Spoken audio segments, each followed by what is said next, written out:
Namanya Sulis, seorang wanita berumur 30 tahun yang bekerja sebagai seorang kasir di suatu toko bangunan terbesar di kotanya. Dia biasa bekerja dari jam 7 pagi hingga jam 4 sore. Di tempat kerjanya hanya boleh libur 1 hari dalam 2 minggu. Mungkin itulah salah satu alasan Sulis belum menemukan jodoh. Hari-harinya dilewati dengan hanya di dalam toko. Sesekali dia keluar makan siang jika dia tidak sempat membungkus bekal dari rumah. Sulis adalah anak pertama dari 3 bersaudara. Dia punya adik perempuan yang bernama Vivi yang sedang berkuliah semester 4, sedangkan adiknya yang paling kecil bernama Tony masih berumur 9 tahun. Sulis adalah tulang punggung keluarga sejak ayahnya yang seorang security meninggal karena kecelakaan saat pulang bekerja. Sulis harus bekerja menanggung biaya hidup keluarga dan sekolah kedua adiknya. Vivi adalah harapan pertama Sulis yang kelak akan membantu meringankan bebannya setelah dia lulus kuliah.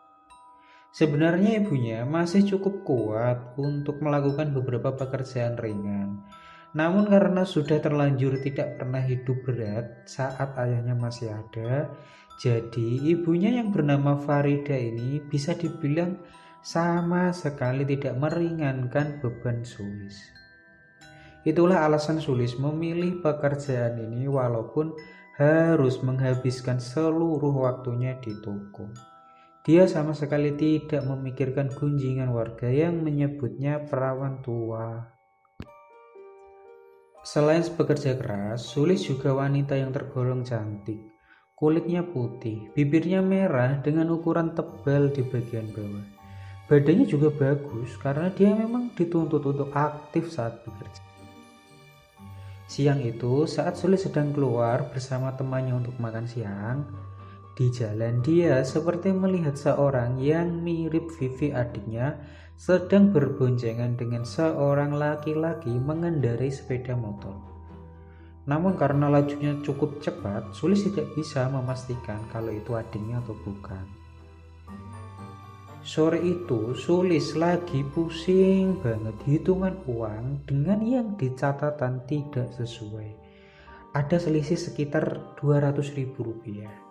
Dia khawatir karena kita semua tahu jika ada kekurangan selisih uang, kasirlah yang harus bertanggung jawab menggantinya.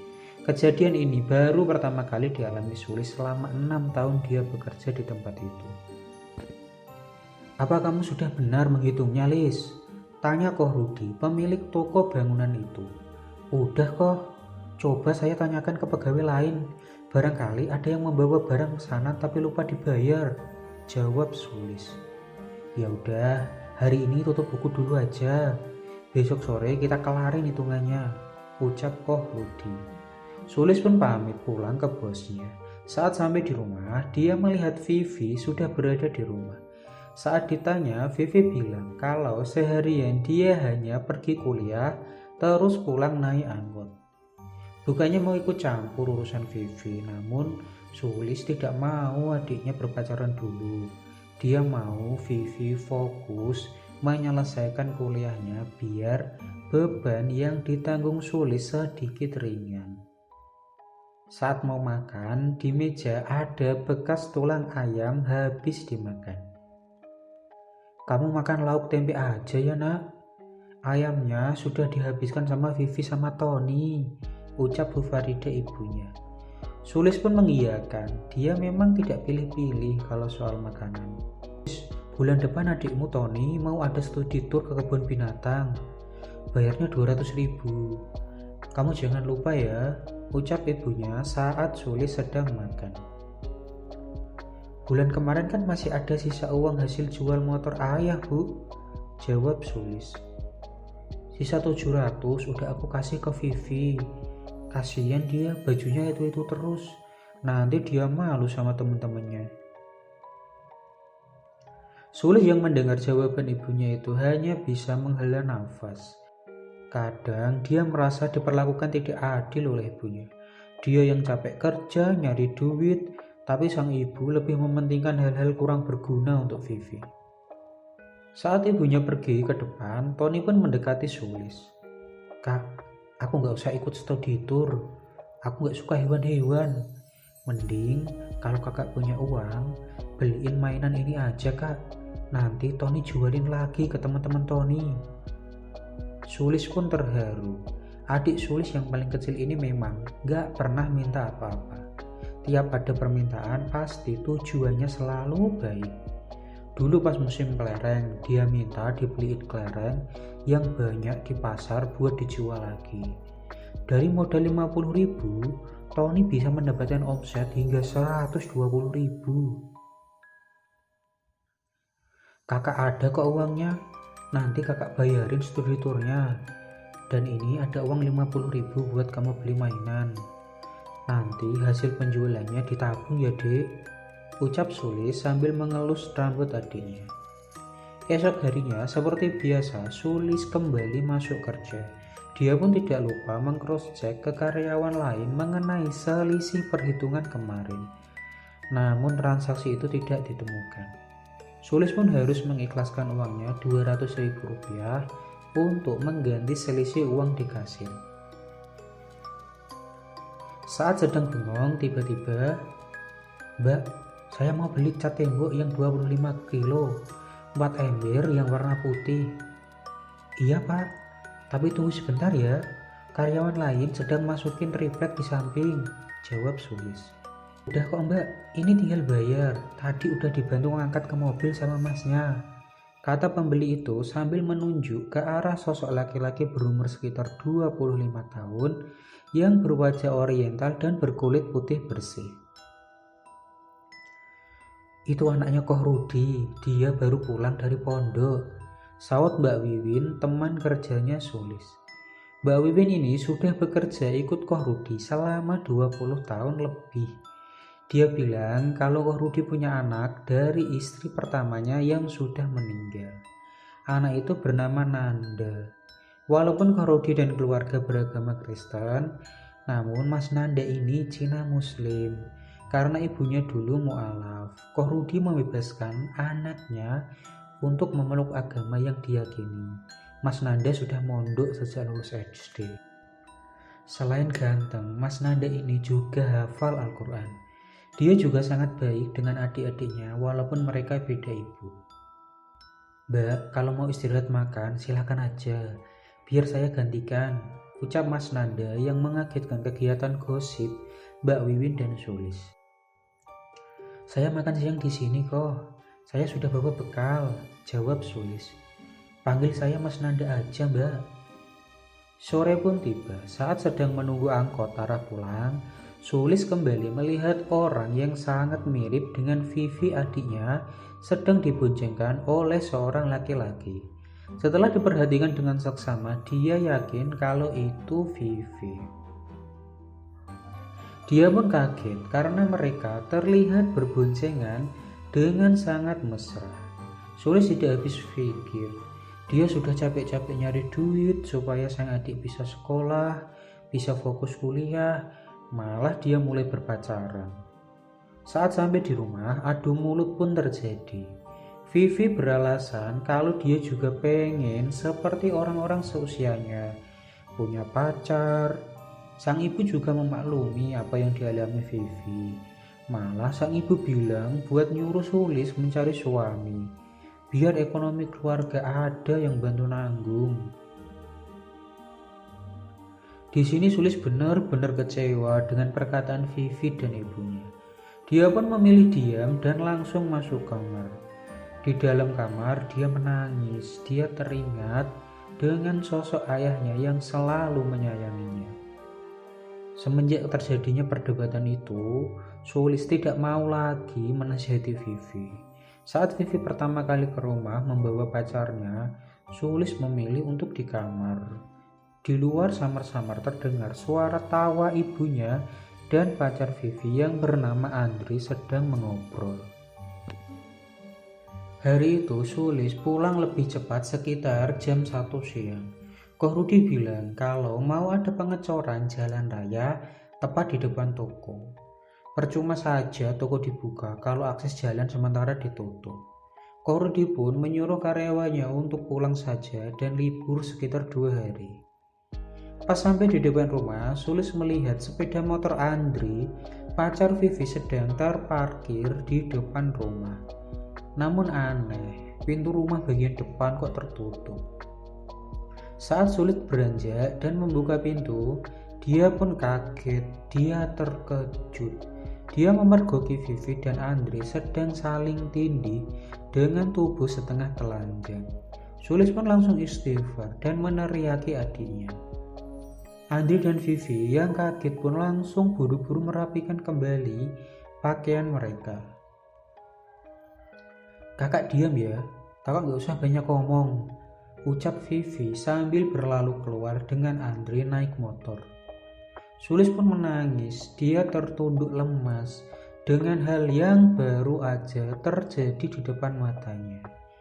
Vivi, adik perempuannya yang begitu sangat dia harapkan kelak akan meringankan bebannya, justru melakukan perbuatan yang tidak bermoral.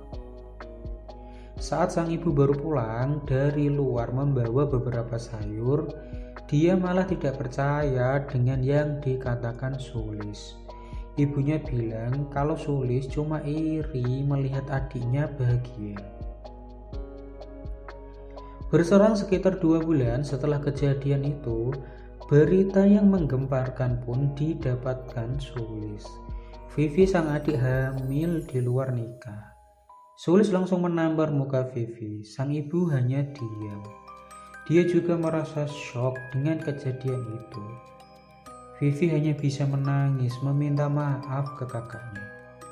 Akhirnya ibunya pun segera menikahkan Vivi dan Andri. Tidak ada pesta apapun, hanya syukuran sederhana. Ibunya bilang kalau Andri sudah tidak sabar kalau harus menunggu Vivi lulus. Andri pun ikut tinggal serumah dengan Sulis dan ibunya. Ada yang aneh dengan kebiasaan Andri yang dilihat Sulis. Tiap pagi Andri memberi minyak ke beberapa cincin aki yang dia simpan di sebuah kotak kayu. Dia juga tidak makan ikan. Suatu hari, saat Sulis pulang membawa sate ayam, Andri juga tidak memakannya. Dia bilang kalau tidak suka sate ayam.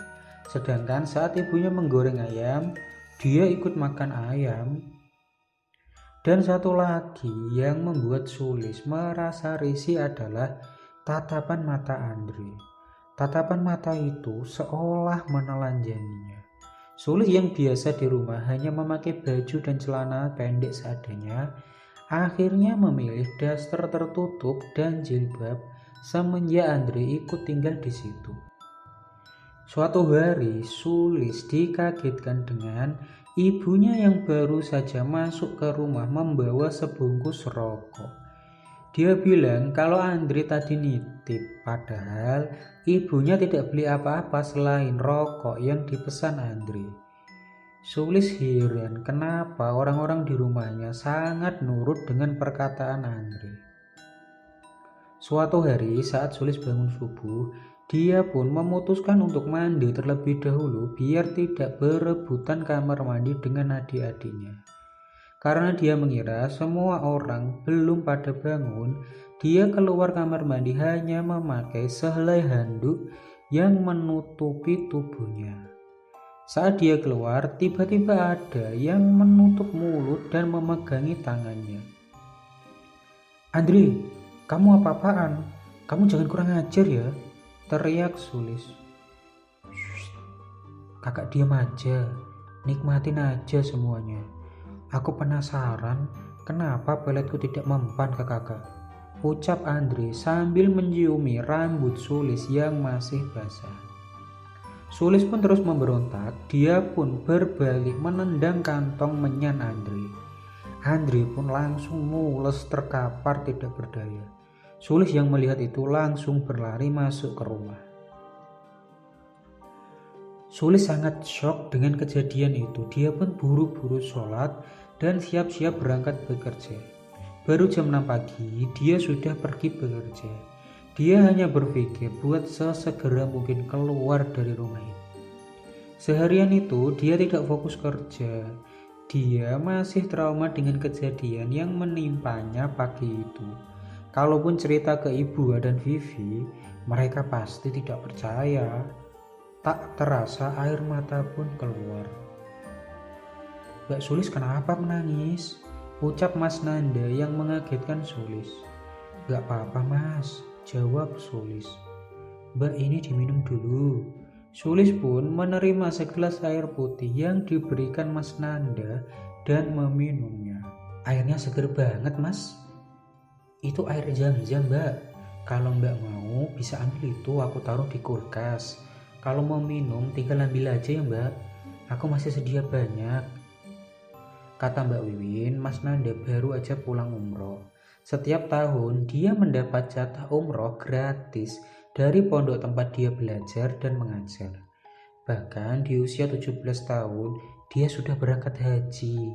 Dia mendapat hadiah naik haji dari kepala daerah saat dia juara MTQ tingkat provinsi. "Mas Nanda dan Mas Andri bagi langit dan bumi," gumam Sulis.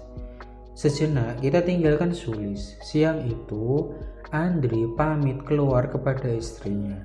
Andri diam-diam pergi ke tempat gurunya yang bernama Ki Broto, yang rumahnya berada di sebuah lereng gunung yang berjarak 15 km dari rumah Sulis.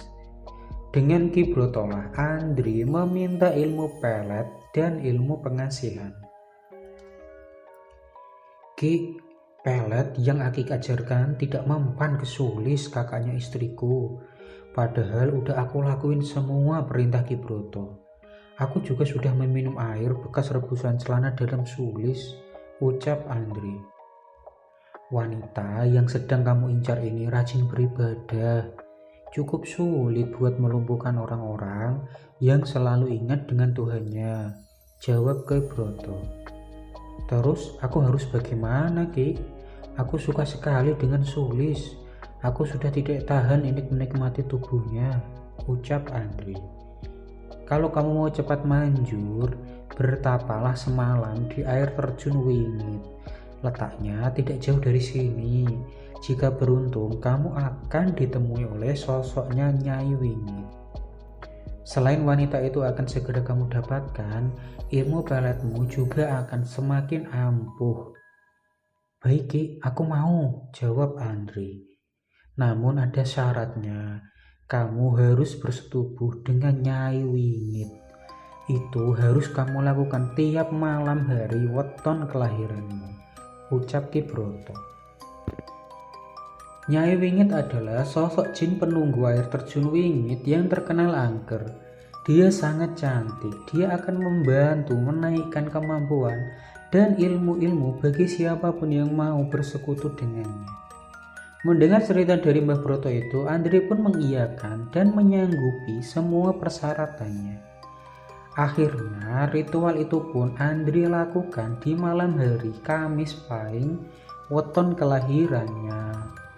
Dia memulainya sekitar pukul 7 malam. Dia disuruh Mbah Broto telanjang bulat. Jelas terasa sangat dingin, belum lagi gigitan nyamuk dan serangga lain.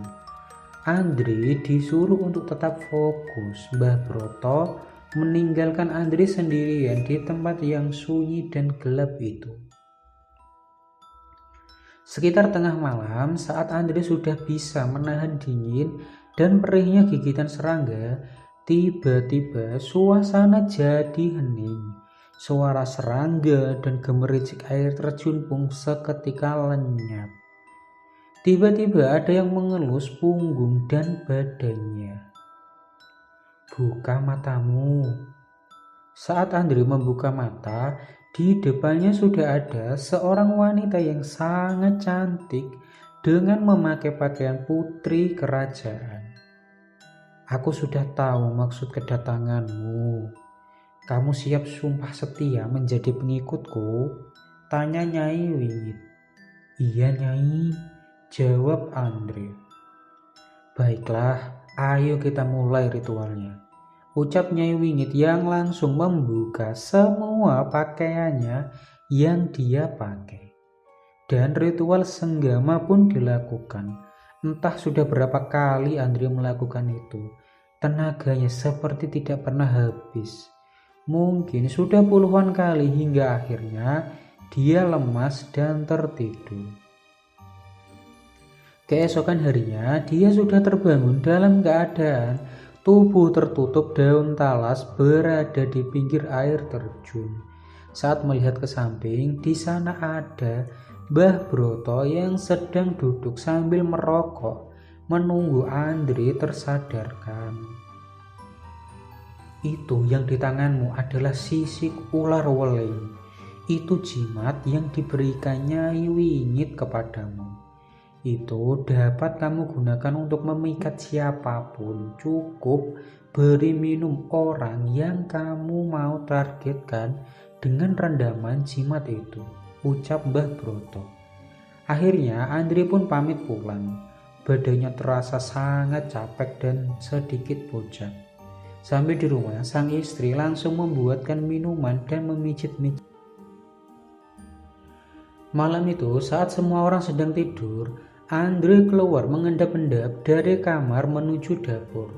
Dia lalu mencari teko wadah air minum, lalu mencelupkan sisik jimat ular yang berwarna hitam kekuningan itu sekitar 1 menit sambil membaca-baca mantra.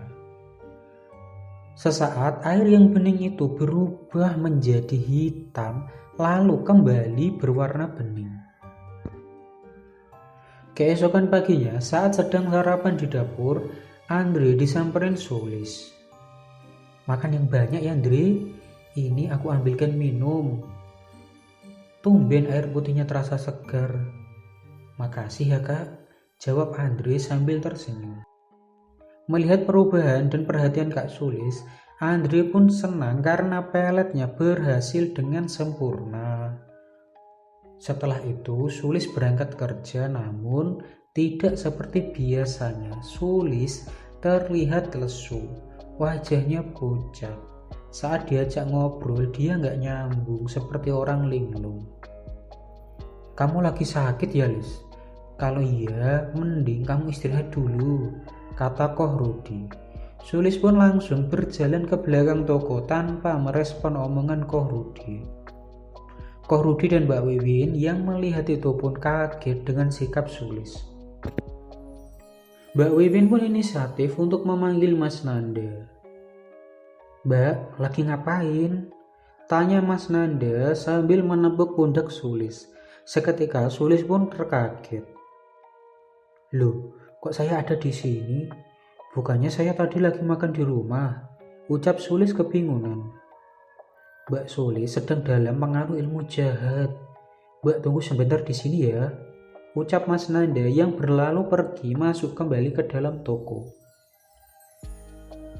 Tak selang berapa lama, Mas Nanda dan Koh Rudi pun kembali membawa segelas kecil air putih dan 1 bungkus bubuk berwarna hitam. Mas Nanda pun melarutkan bubuk hitam itu ke dalam air di dalam gelas. Mbak, ini diminum dulu. Habiskan ya. Ini larutan air bunga bidara. Insya Allah ini dapat menangkal dan melindungi Mbak Sulis dari orang yang berniat jahat. Sulis pun menghabiskan minuman itu. Siapa mas yang berniat jahat sama saya? Tanya Sulis.